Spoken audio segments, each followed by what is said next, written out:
ಸ್ನೇಹಿತರೆ ನಮಸ್ಕಾರ. P M Kisan ಯೋಜನೆಯ ದುಡ್ಡು ಇಂದು ಜಮಾ ಆಗುತ್ತೆ, ನಾಳೆ ಜಮಾ ಆಗುತ್ತೆ ಅಂತ ಕಾಯ್ತಾನೆ ಇದ್ದೀರಿ. ಇದಕ್ಕೆ ಎಕ್ಸಾಕ್ಟ್ ಆಗಿ ಒಂದು ಡೇಟು ನಿಮಗೆ ಗೊತ್ತಾಗ್ತಾ ಇಲ್ಲ. ಅಂದರೆ ಯಾವ ದಿನಾಂಕದಂದು ಬಿಡುಗಡೆ ಆಗುತ್ತೆ ಅನ್ನುವಂಥದ್ದು ನಿಮಗೆ ಗೊತ್ತಾಗ್ತಾ ಇಲ್ಲ. ಹಾಗಾಗಿ ಈ ದುಡ್ಡು ಯಾವಾಗ ಬರುತ್ತೆ ಅಂತ ನೀವು ಕಾಯ್ತಾನೆ ಇದ್ದೀರಿ. ಹಾಗಾದರೆ ಬನ್ನಿ ಸ್ನೇಹಿತರ, ಈ ಪಿ ಎಂ ಕಿಸಾನ್ 22ನೇ ಕಂತಿನ ಹಣ ಬಿಡುಗಡೆ ಆಗ್ತಾ ಇದ್ದು ಇದು ಯಾವ ದಿನಾಂಕದಂದು ಬಿಡುಗಡೆ ಆಗುತ್ತೆ. ಈ ಒಂದು ದಿನಾಂಕ ನಿಮಗೆ ತಿಳಿದರೂ ಸಹಿತ ನಿಮಗೆ ದುಡ್ಡೇ ಬರಲಿಲ್ಲ ಅಂದರೆ ಆವಾಗ ಏನು ಮಾಡ್ತೀರಿ? ಹಾಗಾಗಿ ಸರ್ಕಾರ ಹೇಳ್ತಾ ಇದೆ, ಅಂದರೆ ಕೇಂದ್ರ ಸರ್ಕಾರ ಹೇಳ್ತಾ ಇದೆ, ನೀವು ಈ ಡಾಕ್ಯುಮೆಂಟ್ಸ್ಗಳನ್ನು ಸಬ್ಮಿಟ್ ಮಾಡಬೇಕು, ಕ್ಲಿಯರ್ ಆಗಿ ಇಟ್ಕೊಳ್ಬೇಕು. ಆಗ ಮಾತ್ರ ನಿಮ್ಮ ಖಾತೆಗಳಿಗೆ ಪಿ ಎಂ ಕಿಸಾನ್ ದುಡ್ಡನ್ನು ನಾವು ಕೊಡ್ತೀವಿ. ಈಗಾಗಲೇ ನಾವು 21ನೇ ಕಂತಿನಲ್ಲಿ ಕೂಡ ಹೇಳಿದ್ವಿ. ನವೆಂಬರ್ 19ನೇ ತಾರೀಕು ಹೋದ ವರ್ಷದಲ್ಲಿ ಬಿಡುಗಡೆ ಮಾಡಿದ್ವಲ್ಲ, ಆ ಸಂದರ್ಭದಲ್ಲಿ ಸುಮಾರು 50 ಲಕ್ಷಕ್ಕಿಂತ ಹೆಚ್ಚಿನ ರೈತರಿಗೆ ನಾವು ದುಡ್ಡನ್ನು ಹಾಕಿಲ್ಲ. ಇದೇ ಒಂದು ಕಾರಣಕ್ಕಾಗಿ ಅಂತ ಕೇಂದ್ರ ಸರ್ಕಾರ ಹೇಳ್ತಾ ಇದೆ. ನಿಮಗೂ ಕೂಡ ದುಡ್ಡು ಬರಬೇಕು ಅಂದರೆ ಈ ಕೆಲಸ ಮಾಡಲೇಬೇಕು, ಕಡ್ಡಾಯವಾಗಿದೆ ಅಂತ ಕೇಂದ್ರ ಸರ್ಕಾರ ತಿಳಿಸ್ತಾ ಇರುವಂಥದ್ದು.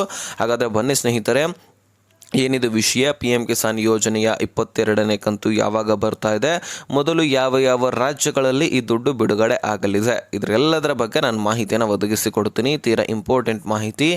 ರಾಜ್ಯದ ಎಲ್ಲ ಪಿ ಎಂ ಕಿಸಾನ್ ಫಲಾನುಭವಿಗಳು ಈ ವಿಡಿಯೋನ ಮಿಸ್ ಮಾಡದೆ ಕೊನೆವರೆಗೂ ವಾಚ್ ಮಾಡಿ. ಸ್ನೇಹಿತರೆ, ಪಿ ಎಂ ಕಿಸಾನ್ ಯೋಜನೆಯಲ್ಲಿ ದುಡ್ಡು 4,000ಕ್ಕೂ ಕೂಡ ಏರಿಕೆ ಆಗ್ತಾ ಇದೆ ಅಂತ ಸಾಕಷ್ಟು ಜನ ಅಂದ್ಕೊಂಡಿದ್ರಿ. ಅದ್ರ ಬಗ್ಗೆ ನಾನು ಈಗಾಗಲೇ ಹೇಳಿದ್ದೀನಿ. ಯಾಕಂದರೆ 4,000ಕ್ಕೆ ಈ ದುಡ್ಡು ಏರಿಕೆ ಆಗ್ತಾ ಇಲ್ಲ ಅಂತ ನಾನು ಹೇಳಿದ್ದೆ. ಇದು ಬಿಹಾರ ರಾಜ್ಯದಲ್ಲಿ ಮಾತ್ರ ಏರಿಕೆ ಆಗ್ತಾ ಇದೆ ಅಂತ ಹೇಳಿದ್ದೆ.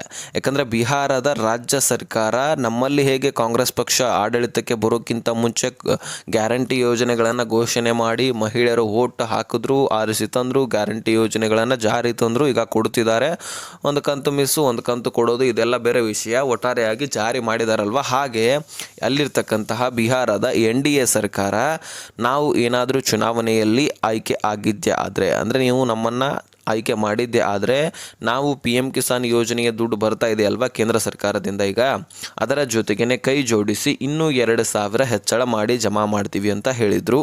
ಹೀಗಾಗಿ ಅಲ್ಲಿರ್ತಕ್ಕಂತಹ ಒಂದು ಜನರು, ಸಾರ್ವಜನಿಕರು NDA ಸರ್ಕಾರ ಅಧಿಕಾರಕ್ಕೆ ಬರುವ ಹಾಗೆ ಮಾಡ್ತಾರೆ. NDA ಸರ್ಕಾರಕ್ಕೆ ಅಧಿಕಾರಕ್ಕೆ ಬರುತ್ತೆ. ತದನಂತರ ಈ ಒಂದು 21ನೇ ಕಂತು ಕೂಡ ಬಿಹಾರದಲ್ಲಿನೇ ಬಿಡುಗಡೆ ಆಗುತ್ತೆ. ಯಾಕಂದರೆ ಬಿಹಾರದಲ್ಲಿ ಚುನಾವಣೆ ಕೂಡ ಆಗಿತ್ತು. ಅದೇ ಸಂದರ್ಭದಲ್ಲಿ 21ನೇ ಕಂತಿನ ಹಣ ಬಿಡುಗಡೆ ಮಾಡಬೇಕಾಗಿತ್ತು. ಆ 21ನೇ ಕಂತಿನ ಹಣದಲ್ಲಿ ಬಿಹಾರದ ರೈತರಿಗೆ 4,000 ದುಡ್ಡು ಜಮಾ ಆಗಿತ್ತು. ಯಾಕಂದರೆ ಬಿಹಾರದ ರಾಜ್ಯದಲ್ಲಿ ಅನೌನ್ಸ್ ಮಾಡಿದರು. ಹೀಗಾಗಿ ಅಧಿಕಾರಕ್ಕೂ ಕೂಡ ಬಂದಿದ್ದರು. ಅಲ್ಲಿರ್ತಕ್ಕಂತಹ ರಾಜ್ಯ ಸರ್ಕಾರ ಕೇಂದ್ರ ಸರ್ಕಾರಕ್ಕೆ ಕೊಡ್ತಕ್ಕಂತಹ 2,000 ಪ್ರತಿ 4 ತಿಂಗಳಿಗೊಮ್ಮೆ ವಾರ್ಷಿಕವಾಗಿ 6,000 ಕೊಡ್ತಾ ಇತ್ತಲ್ವ, ಅದರ ಜೊತೆಗೆ ಕೈ ಜೋಡಿಸಿ ಇನ್ನೂ 2,000 ಹೆಚ್ಚಳ ಮಾಡಿ 6,000 4,000 ಪ್ರತಿ 4 ತಿಂಗಳಿಗೊಮ್ಮೆ ವಾರ್ಷಿಕವಾಗಿ 12,000ವನ್ನು ಕೊಡಲಿಕ್ಕೆ ಮುಂದಾಗಿದೆ. ಅಂದರೆ ಸ್ನೇಹಿತರೆ, ಪ್ರತಿ ವರ್ಷಕ್ಕೂ 12,000 ದುಡ್ಡನ್ನು ಕೊಟ್ಟಂತಾಗುತ್ತೆ. ಆದರೆ ಕೇಂದ್ರದಿಂದ 2,000ನೇ ಬಿಡುಗಡೆ ಆಗೋದು ಎಲ್ಲ ರಾಜ್ಯಗಳಿಗೆ. ಇನ್ನು ನಮ್ಮ ರಾಜ್ಯ ಸರ್ಕಾರ ಒಪ್ಕೊಂಡು ನಾವು ಕೂಡ 2,000 ಪಿ ಎಂ ಕಿಸಾನ್ ಯೋಜನೆಯಲ್ಲಿ ಕೈ ಜೋಡಿಸಿ ಕೊಡ್ತೇವೆ ಅಂತ ಅಂದ್ಕೊಂಡಿದ್ರೆ ತಪ್ಪು ಕಲ್ಪನೆ. ಇಲ್ಲಿ ಕಾಂಗ್ರೆಸ್ಸು, ಮೇಲೆ BJP ಖಂಡಿತವಾಗ್ಲೂ ಹೊಂದಾಣಿಕೆ ಆಗೋದಿಲ್ಲ. ಅದರಲ್ಲಿ ನಮ್ಮ ರಾಜ್ಯದಲ್ಲಿ ಗ್ಯಾರಂಟಿ ಯೋಜನೆಗಳಿದ್ದಾವೆ. ಹೀಗಾಗಿ ಮತ್ತಷ್ಟು ಒತ್ತಡ ಬೀಳುತ್ತೆ, ಆರ್ಥಿಕ ಹೊರೆ ಬೀಳುತ್ತೆ. ಇದನ್ನೆಲ್ಲ ನಾವು ನೋಡ್ತಾ ಹೋದರೆ ಮೊದಲೇ ಸರ್ಕಾರ ಸಾಲ ಮಾಡ್ಕೊಂಡಿದೆ. ಇನ್ನು ಪಿ ಎಂ ಕಿಸಾನ್ ಯೋಜನೆಯಲ್ಲಿ ದುಡ್ಡು ರೈತರಿಗೆ ಕೊಡ್ತಾ ಹೋದರೆ ಇನ್ನೂ ಸಾಲ ಮಾಡ್ಕೊಳ್ಳುತ್ತೆ. ಮೊದಲೇ ಬೆಳೆ ಹಾನಿ ಪರಿಹಾರ ಸರಿಯಾಗಿ ಕೊಡ್ತಾ ಇಲ್ಲ, ಇನ್ನು ಪಿ ಎಂ ಕಿಸಾನ್ ದುಡ್ಡು ಕೊಡ್ತಾರಾ? ಖಂಡಿತವಾಗ್ಲೂ ಇಲ್ಲ. ಅದನ್ನು ಊಹೆ ಕೂಡ ಮಾಡ್ಕೊಳ್ಳೋದು ಬೇಡ. ಓಕೆ, ಇದು 2028ರಲ್ಲಿ ಚುನಾವಣೆ ಆಗುತ್ತಲ್ಲ, ಆ ಸಂದರ್ಭದಲ್ಲಿ ಏನಾದರೂ BJP ಸರ್ಕಾರ ಅಧಿಕಾರಕ್ಕೆ ಬರೋಕ್ಕಿಂತ ಮುಂಚೆ ಈ ಒಂದು ಅನೌನ್ಸನ್ನು ಮಾಡಬಹುದು. ಪಿ ಎಂ ಕಿಸಾನ್ ಯೋಜನೆಯಲ್ಲಿ ನಾವು ಕೂಡ 2,000 ದುಡ್ಡು ಕೊಡ್ತೀವಿ ಅಂತ ಹೇಳಬಹುದು. ಸದ್ಯಕ್ಕೆ ಕಾಯ್ದು ನೋಡೋಣ. ಸದ್ಯಕ್ಕೆ ನಮ್ಮ ರಾಜ್ಯದಲ್ಲಂತೂ ಏರಿಕೆ ಆಗಿಲ್ಲ. 2,000ನೇ ವಾರ್ಷಿಕವಾಗಿ 6,000ನೇ. ಆದರೆ 22ನೇ ಕಂತಿನ ಹಣ ಇದೇ ಮಾರ್ಚ್ನ 9ನೇ ತಾರೀಕು ಒಳಗಾಗಿ ಬಿಡುಗಡೆ ಆಗಲಿದೆ ಎನ್ನುವಂತಹ ಮಾಹಿತಿ ಸಿಕ್ಕಿದೆ. ಅಂದರೆ ಮಾರ್ಚ್ನ ಮೊದಲನೇ ವಾರದಲ್ಲಿ ಬಿಡುಗಡೆ ಆಗುತ್ತೆ ಎನ್ನುವಂತಹ ಮಾಹಿತಿ ಸಿಕ್ಕಿರ್ತಕ್ಕಂಥದ್ದು. ಕಾಯ್ದು ನೋಡೋಣ ಸ್ನೇಹಿತರೆ. ಮೊದಲನೇದಾಗಿ ನಿಮಗೆ ಇನ್ನೊಂದು ಇಂಪಾರ್ಟೆಂಟ್ ನಾನು ಹೇಳಬೇಕಾಗಿದೆ. ಅದು ಏನಂದರೆ, ಈ ಡಾಕ್ಯುಮೆಂಟ್ಸ್ ಕ್ಲಿಯರ್ ಇದ್ದರೆ ಮಾತ್ರ ನಿಮಗೆ ದುಡ್ಡು ಜಮಾ ಆಗುತ್ತೆ ಅಂತ ಕೇಂದ್ರ ಸರ್ಕಾರ ತಿಳಿಸಿದೆ. ಹೌದು, ಪಹಣಿಗೆ ಆಧಾರ್ ಕಾರ್ಡ್ ಲಿಂಕ್ ಆಗಲೇಬೇಕು. ಇದು ಎಷ್ಟು ಹೇಳಲಿಕ್ಕೆ ಸುಲಭನೋ ಅಷ್ಟು ಇಂಪಾರ್ಟೆಂಟ್ ಇದು. ಯಾಕಂದರೆ ಬಹಳಷ್ಟು ಜನ ಇದೇನು ಬಿಡಪ್ಪ ಲಿಂಕ್ ಮಾಡಿಸ್ತೀವಿ ಹಾಗೆ ಹೀಗೆ ಅಂತ ಹೇಳ್ಕೊಳ್ತೀರಿ, ಆದರೆ ಇದರಿಂದ ನಿಮ್ಮ ಹೊಲ ಗದ್ದೆಗಳನ್ನೇ ನೀವು ನಾಶ ಮಾಡ್ಕೊಳ್ತೀರಿ, ಇನ್ಯಾರೋ ಬಂದು ಲಪ್ಟಾಯಿಸ್ಕೊಂಡು ಹೋಗ್ತಾರೆ. ಇಂತಹ ಪರಿಸ್ಥಿತಿಗೆ ನೀವು ಬಂದುಬಿಡ್ತೀರಿ. ಹಾಗಾಗಿ ಪಹಣಿಗೆ ಆಧಾರ್ ಕಾರ್ಡ್ ಲಿಂಕ್ ಮಾಡಿಸ್ಕೊಳ್ಳೋದು ಅತಿ ಅವಶ್ಯಕ.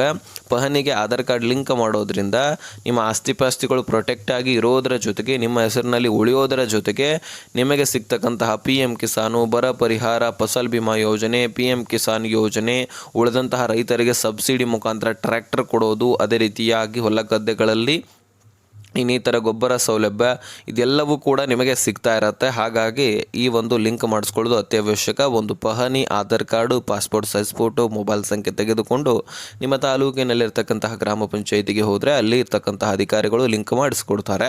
ಇನ್ನು ಯಾವ ರಾಜ್ಯದಲ್ಲಿ ಬಿಡುಗಡೆ ಆಗುತ್ತೆ, ಇದು ಎಲ್ಲ ರಾಜ್ಯಗಳಿಗೂ ಕೂಡ ಬಿಡುಗಡೆ ಆಗುತ್ತೆ. ಒಟ್ಟಾರೆಯಾಗಿ 10,000 ಕೋಟಿಯಷ್ಟು ರೈತರಿದ್ದೀರಿ, 20,000 ಕೋಟಿ ದುಡ್ಡು ರಿಲೀಸ್ ಆಗುತ್ತೆ. ಪ್ರತಿಯೊಬ್ಬರ ಖಾತೆಗಳಿಗೂ ಕೂಡ ದುಡ್ಡು ಜಮಾ ಆಗುತ್ತೆ, ನೀವು ಈ ಪಹಣಿಗೆ ಆಧಾರ್ ಕಾರ್ಡ್ ಲಿಂಕ್ ಮಾಡಿಸಿದ್ದೆ ಆದರೆ ಮಾತ್ರ.